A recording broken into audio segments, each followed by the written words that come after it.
उस समय पर भगवान ने बालक रूप में प्रकट हुए, बालक रूप में जन्म लिया। बोलिए बाल कृष्ण भगवान की, कृष्ण कन्हैया लाल की जय हो। महाराज भगवान जैसे ही प्रकट हुए और बालक रूप में आ गए, उस समय पर बेड़ियां कट गईं, पहरेदार सो गए और उनको सूप में लेकर के और वसुदेव जी महाराज वहां से चले। और जब वहां से चलते हैं तो महाराज यमुना को पार करना चाहते हैं। यमुना में स्वयं शेष ने छत्र, क्योंकि मेघ भी चाहते हम स्वागत करें, मंद मंद वृष्टि हो रही है और यमुना भी महाराज उफान के आ रही हैं, क्योंकि अपने पति के चरणों का स्पर्श करना चाहती हैं। और उन्होंने चरणों का स्पर्श करके और घुटने घुटने आ गई। और महाराज वसुदेव जी नंदगृह पहुंचे। सारा नगर, सारा गोकुल सोया हुआ था। महाराज दरवाजे खुले थे, अंदर प्रवेश किया।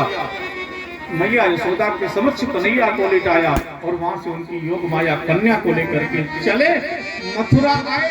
और मथुरा में जैसे पहुंचे तो जेल के दरवाजे बंद हो गए, बेड़ियां पड़ गई। कहने का भाव ये, वसुदेव जी सोचते हैं कि जब मैं भगवान को शीश में बैठा करके चला था तो मेरी बेड़ियां अपने आप कट गई थी, और जब मैं माया को बैठा के आया हूं तो मेरी बेड़ियां अपने आप उसी तरीके से जकड़ गई। अंतर सिर्फ इतना है कि जो भगवान को शीश में बैठाता है, महाराज जो भगवान को शीश में बैठाता है संसार के बंधनों से मुक्त हो जाता है, और जो माया को शीश में बैठाता है वो संसार के बंधनों से जकड़ जाता है।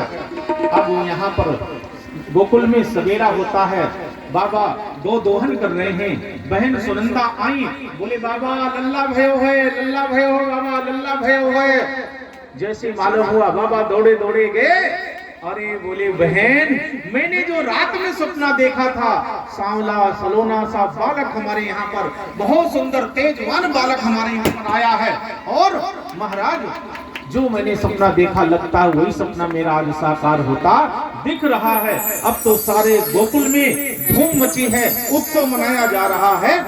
सारे ब्रज में धूम मची है, गोकुल नगरी सजने लगी है।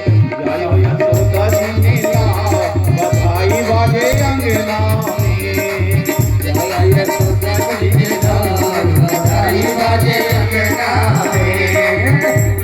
बधाई बाजे अंगना में, बधाई बाजे अंगना में, बधाई बाजे अंगना में, बधाई बाजे अंगना में। आयो यशोदा जी मेला, बधाई बाजे अंगना में। आयो यशोदा जी मेला, बधाई बाजे अंगना में।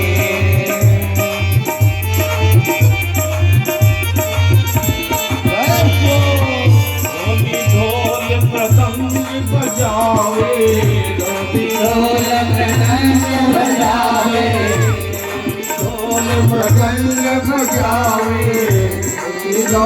प्रसंग बजावे, ढोल प्रसंग बजावे।